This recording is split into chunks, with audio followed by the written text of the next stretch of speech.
행복한 교회 성도 여러분, 이 영상을 보시는 하나님 나라의 귀한 자녀 여러분, 오늘은 2021년 11월 23일 화요일입니다. 이제 이 아비멜렉과 이 기드온 집안이 완전히 패망한 이후에 어떻게 이스라엘은 되었는지를 설명하고 있습니다. 아비멜렉 이후에 다스렸던 사사들을 지금 이야기하고 있는데요. 아주 짧게 나와 있습니다. 사사 돌라와 야일에 대해서 이야기하고 있는데 긴 설명을 하지 않고 있습니다. 야일에 대해서 이제 설명을 지금 하고 있고요. 또한 이 돌라라는 이 사사는 거의 한 일이 없다 할 정도로 간단하게 서술이 되어 있습니다. 사실은 오늘 본문은 입다라는 사사에 대해서 이야기하려고 서문적인 이야기를 하고 있습니다. 이 아비멜렉도 이 우상을 섬겼지만 그 이후에 이스라엘 백성들은 더욱더 열심히 적나라하게 정말 다양한 가나안 신들을 섬겼다. 오늘 본문이 이야기하고 있습니다. 하나님을 떠나면 어떤 일이 생기냐, 또 지도자가 하나님을 떠나면 어떤 일이 생기냐, 가정의 아버지, 교회의 목사, 또 장로, 또 여러 집단에 하나님을 섬겼던 사람들이 하나님을 떠나기 시작하면 그 공동체, 그 교회, 그 국가는 온전히 남아날 수가 없습니다. 하나님도 하다 지쳐서 너희들 이제 더 이상 내가 도와줄 수가 없다 이렇게 선언할 수밖에 없는 상황이 생기기 시작합니다. 오늘 본문 사사기 10장 1절부터 18절까지의 말씀을 듣고 다시 오겠습니다.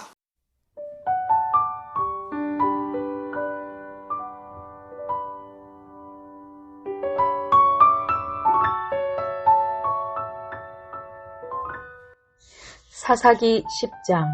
아비멜렉의 뒤를 이어서 이사갈 사람 도도의 손자 부하의 아들 돌라가 일어나서 이스라엘을 구원하니라.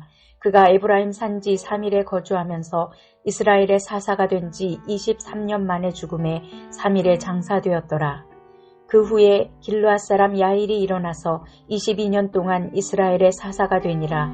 그에게 아들 30명이 있어 어린 나귀 30을 탔고 성읍 30을 가졌는데 그 성읍들은 길르앗 땅에 있고 오늘까지 하봇 야일이라 부르더라.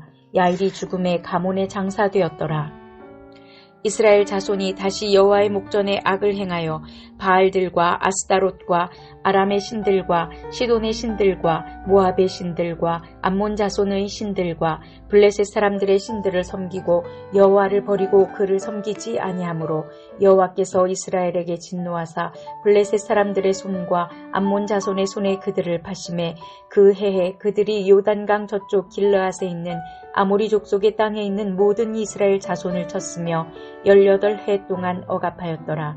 암몬 자손이 또 요단을 건너서 유다와 베냐민과 에브라임 족속과 싸움으로 이스라엘의 공고가 심하였더라.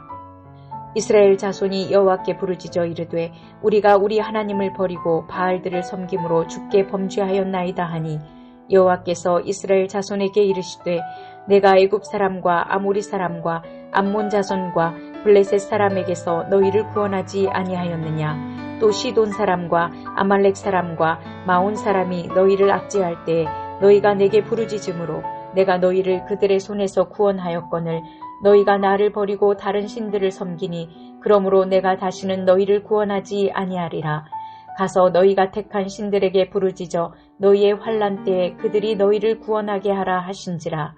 이스라엘 자손이 여호와께 여쭈되 우리가 범죄하였사오니 주께서 보시기에 좋은 대로 우리에게 행하시려니와 오직 주께 구하옵나니 오늘 우리를 건져내옵소서 하고 자기 가운데에서 이방 신들을 제하여 버리고 여호와를 섬김에 여호와께서 이스라엘의 공고로 말미암아 마음에 근심하시니라.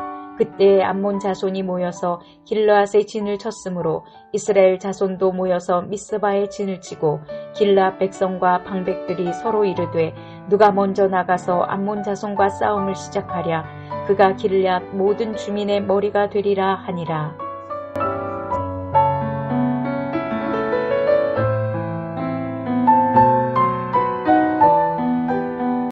오늘 보게 되면 이 기드온 사사처럼 왕으로 추대되었을 때 나는 왕을 하지 않겠다 하면서 실질적으로는 하나님을 배반하고 왕처럼 살다간 이 사사 야일에 대해서 이야기하고 있습니다. 야일에게는 아들이 30명이 있었고요. 어린 나귀를 이 30명의 아이들이 탔고 또 30성읍을 이렇게 자기가 가지고 있었다, 이렇게 이야기하면서 이 이야기가 시작됩니다. 그리고 사사 돌라, 뭐 특별한 이야기가 없습니다. 그냥 사사였는데 그가 다스리는 동안 좀 편했다, 뭐 이 정도에서 끝나요. 구원의 역사가 약해진다는 것이죠. 뭔가 하나님에 대한 절대성이 아주 희미해진다는 것입니다. 그러면서 그럼 이스라엘 백성들은 어떻게 됐냐? 가나안의 온갖 잡신들을 다 섬겼다고 이야기합니다. 6절에 보면 사사 입다가 이제 등장하는 배경인데요. 이스라엘 자손이 다시 여호와의 목전에 악을 행하여 바알들과 아스타롯과 아람의 신들과 시돈의 신들과 모압의 신들과 암몬 자손들의 신들과 블레셋 사람들의 신들을 섬기고 여호와를 버리고 그를 섬기지 아니함으로, 이렇게 6절에 나옵니다. 가나안에 있었던 온갖 우상들을 다 섬긴다는 이야기입니다. 바알과 아스타롯, 그리고 아람의 신들, 그 다음에 림몬, 그 다음에 아시마, 아스다롯, 밀곰, 몰렉, 하여튼 다양한 이 가나안의 잡신들, 우상들을 열심히 섬겼다는 것이죠. 그래서 하나님은 더욱더 이스라엘 백성들이 다시 나와서 회개하면서 하나님, 우리를 구원해 주세요, 이렇게 했을 때도, 야, 내가 너희들을 구원해 줬는데 너희들이 계속 나를 섬기지 않더라. 잠시 잠깐 섬기다가 다시금 우상에게로 돌아가더라. 이제 나 좀 두고 보겠다. 너희들 고생 좀 해야 되지 않겠느냐? 이렇게 이야기합니다. 그러면서 13절에 보니까 하나님께서 너희가 나를 버리고 다른 신을 섬기니 그러므로 내가 다시 너희를 구원하지 아니하리라, 이렇게 이야기합니다. 하나님도 참다 힘들어하는 거예요. 그랬더니 이제 이스라엘 백성들이 주님, 우리를 살려주십시오, 구원해 주십시오, 이러면서 이 암몬이라고 하는 이 가나안 부족의 세력들이 점점 커지기 시작했습니다. 오늘 본문에 사사 돌라, 사사 야일이 나오지만 사실은 사사 입다에 대해서 이야기를 하고 싶었던 거예요. 별 볼 일 없는 두 사사가 아니라 왜 사사가 입다가 등장을 해야 되는지에 대해서 이야기를 지금 하고 있습니다. 그 배경이 나와 있는 거죠. 그래서 미스바라는 지역에서 이 암몬과 이스라엘이 군사를 대치하면서 싸우기를 기도하고 있는데, 이 이스라엘 백성들은 지금 너무나 힘들고 어려우니까 제발 하나님, 우리를 살려주십시오, 용서해 주십시오, 다시금 사사기의 주제처럼 고난 가운데 회개하면서 하나님께 돌아가고 있어요. 그런데 하나님은 16절에 보니까 자기 가운데서 이방신들을 제하여 버리고 여호와를 섬기며 여호와께서 이스라엘의 공고로 말미암아 마음에 근심하시니라. 회개하는 것 같긴 한데 과거의 예를 볼 때마다 이 이스라엘 민족들이 내가 좀 구해주고 사랑해주고 사사를 통해서 구원해주면 그런 마음이 좀 지속적으로 계속 가야 되는데 한 10년, 15년만 지나면 싹 바뀌어가지고 다시금 우상에게로 돌아간단 말이에요. 그래서 하나님이 이것들을 다시 구해줘야 되나 구해주지 말아야 되나 근심하고 있어요. 뭔가 회개를 하는 것 같고 뭔가 우상들을 때려 부시고, 그런데 지금 막 전쟁의 필요에 의해서 하나님을 섬기나? 지속성이 없다는 거예요. 진실성이 떨어진다는 것입니다. 이것이 바로 문제였어요. 그래서 내일 본문에 이제 사사 입다가 전면전에 나서는데, 사실은 그 본문 이야기도 물론 사사 입다 훌륭해요. 그런데 여러 가지로 또 기도원 때처럼 문제점을 나타내기 시작한다는 것입니다. 오늘 본문에 보면 세 가지 입장으로 좀 정리를 하겠습니다. 왕의 버금가는 사사 야일, 사사 기도원하고 비슷해요. 사사 돌라가 다스렸을 때 이스라엘이 누린 평화는 고작 23년이었어요. 그런데 타락이 반복되고 심해질수록 그들이 누린 평화의 기간은 짧아지기 시작했습니다. 사사 야일은 아들 30명에 낙이 30만, 성읍 30개였습니다. 사사 야일은 왕의 버금가는 권세를 누렸습니다. 이는 왕이 아니었고 왕이 되기를 거부했지만 사실상 왕과 다름없는 권세를 누렸던 기드온 시대를 연상케 합니다. 하나님이 허락하지 않은 권력에 집중하는 현상이죠. 인간 왕의 권세가 강해질수록 하나님의 존재감은 사라집니다. 두 번째는 6절에도 읽었지만 종교시장의 상품으로 전락한 야훼입니다. 가나안의 온갖 잡신들을 다 섬겨요. 이스라엘의 고질병이 돌았습니다. 야훼를 버리고 참 많은 신들, 우상들을 섬겼죠. 그들이 섬긴 우상들의 종류를 열거하기도 힘듭니다. 그야말로 우상시장에서 원하는 것을 골라서 믿었던 시대와 같습니다. 이제 야훼는 그 수많은 신들 가운데 하나로 전락해 버렸습니다. 절대적인 충성의 대상이 아니라 취향과 필요에 따라 내가 야훼신을 섬길까, 아시다를 섬길까, 바알을 섬길까, 이런 신들 중에 하나가 야훼가 된 것입니다. 그렇게 허접한 존재로 전락한 하나님은 그들이 믿던 신들의 나라에 그들을 파심으로써, 그래서 오늘 본문에 보면 7절에 여호와께서 이스라엘에게 진노하사 블레셋 사람들의 손과 암몬 자손의 손에 그들을 파심해라고 나서요. 물건처럼 나 이제 이스라엘 안 한다, 니들이 가져가라, 이렇게 팔아버렸다는 것입니다. 그 사이에 암몬은 강성해졌고요, 이스라엘은 약해졌습니다.